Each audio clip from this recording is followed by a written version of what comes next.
quickly. 90% of our classes, maybe even more, 95% of our classes are 2 hours.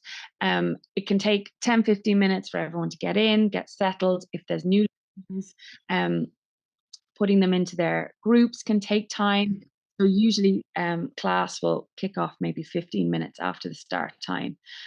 Classes then will do a 40 or 45-minute run and then have a nice long coffee break. It can be 5 minutes, it can be 20 minutes. The coffee break is important. It keeps that social element. It allows people to mix. It gives you a break as a tutor, allows you to chat with other people that aren't in your group. So if there's facilities to do that, for sure, do it. And then there is another 40 or 50-minute run till the end of class.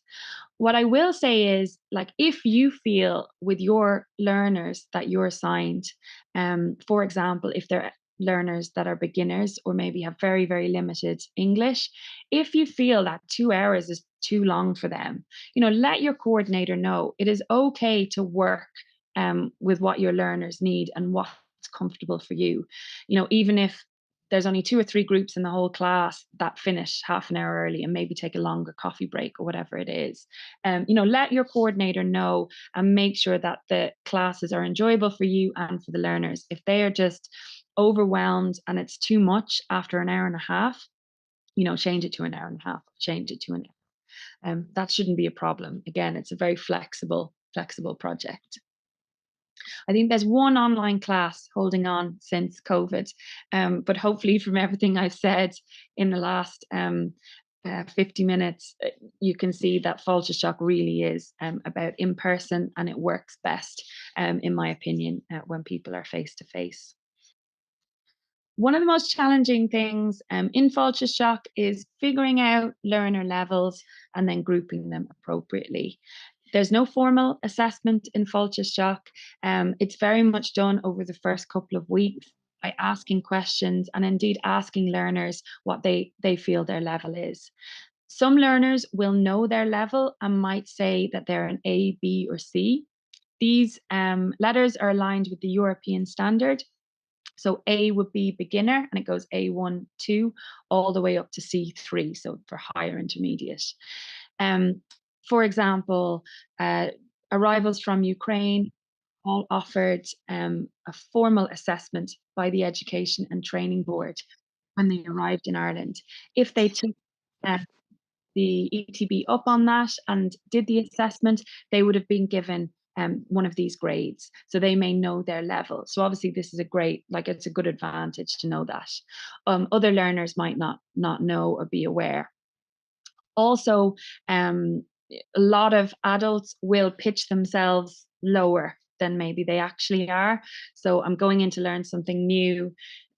How good are you at this? Oh, I'm a beginner. Put me in the beginner group. As you begin working with these learners, you might notice as their confidence grows, actually they know a lot more, or they're understanding a lot more. Their listening is quite good. They're just struggling to have the confidence to say things. So as a tutor, and the reason that we go through these levels, even though it's usually a coordinator that will informally assess and group learners and assign them to tutors, as a tutor, it's important that you know these levels and that you feel confident to let the coordinator know, or whoever is organizing learners, I think this person in my group would really benefit from moving to the intermediate group or moving down to a beginner group or a lower beginner group. If you get the mix right, where there's not too much of a gap between abilities, it's going to work best. It's going to be easier for you and far more beneficial for the learners. So we group learners roughly into these 4 levels. In Fáilte Seach, we class elementary as the beginner, so limited or no English. Then there's beginner, intermediate, and advanced. And there are corresponding Fáilte Seach workbooks for each of these levels as well. These books, if you have a new group, you get 160 books to get you started, and groups can order in additional stock as needed.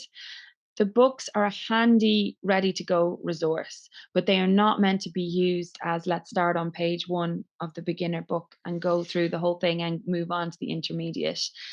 They're more used as a sort of ad hoc resource. So we're talking about what we like to eat for dinner, or what we ate for dinner yesterday. Maybe there's a good picture in this book, or some nice ideas for building this vocabulary. That can help me move this class on and help these learners build on their language and progress. So it can be used in a very ad hoc fashion. It shouldn't be the case that you're sort of stuck in the book, but learners can also have these books. So they are available and accessible for a learner to have. And learners like having them. There's something nice about having a new book. They also might work in them, in between times. And there's lots in these resource books that you might never do in a Falcha Shock setting. So word searches or exercises that are more focused on writing and reading. So that's something that learners can do in between time. Focus on the speaking element. All of these levels are rewarding and challenging in their own ways.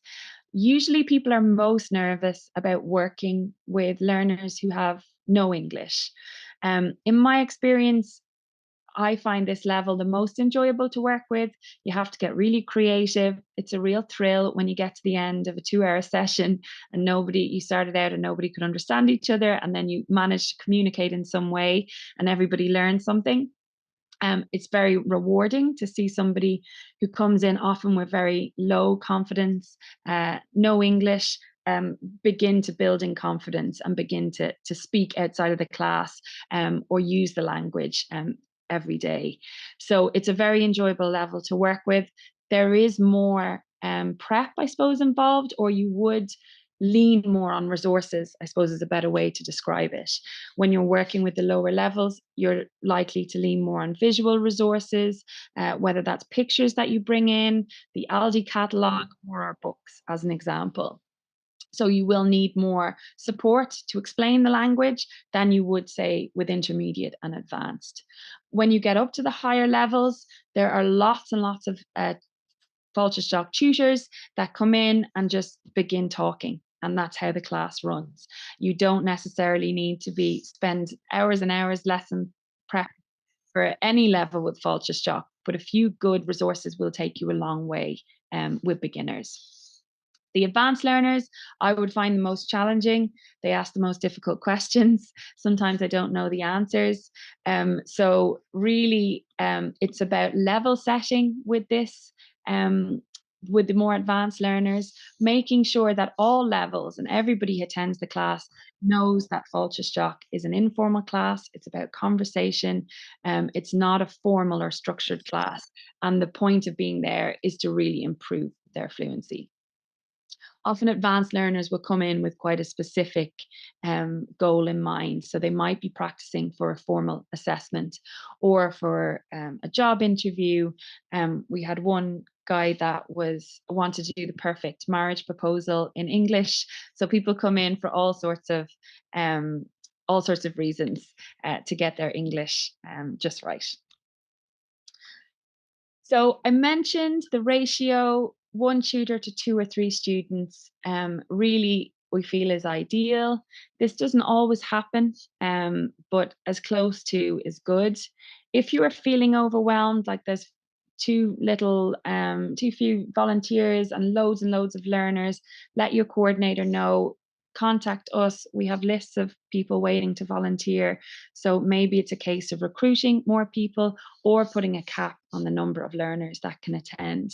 Because I suppose it's about everybody feeling comfortable, you as a tutor not being too overwhelmed, and learners being able to progress as much as possible. If you have a big group of beginners, it's very hard to keep it informal. If you've got 7 or 8 learners, somebody really needs to teach in that situation, take control essentially of the class. So smaller, the better. Where possible, in Falcha Shock, we try to avoid one-to-one sessions. It does happen. It can be the case that you might just have one really advanced learner or one elementary learner. um, that doesn't really fit into another group, and that might be a one-to-one situation, but that can be quite intense for both parties. So where possible, at least two learners. Move learners around until you find a good fit. Don't be afraid to feedback to the coordinator and shuffle things around. The only way that they'll know, tutors give that information to them. So do share that. Often at the start of term as well, coordinators would tell all learners, and they might use Google Translate for this, that we're going to try you in different groups for the first 2 or 3 weeks. And then on week 3, you'll be in your official group or your proper group. That just gives you at the start of a new term a bit of space and a bit of time to figure out where best people will be matched in terms of their level or personalities or whatever it might be. So give yourself space to do that as well, if possible. And pairing up as well, team tutoring is something that a lot of groups do. As new volunteers, if you're joining an established group, do, if it's not offered up initially, do request to shadow an experienced tutor.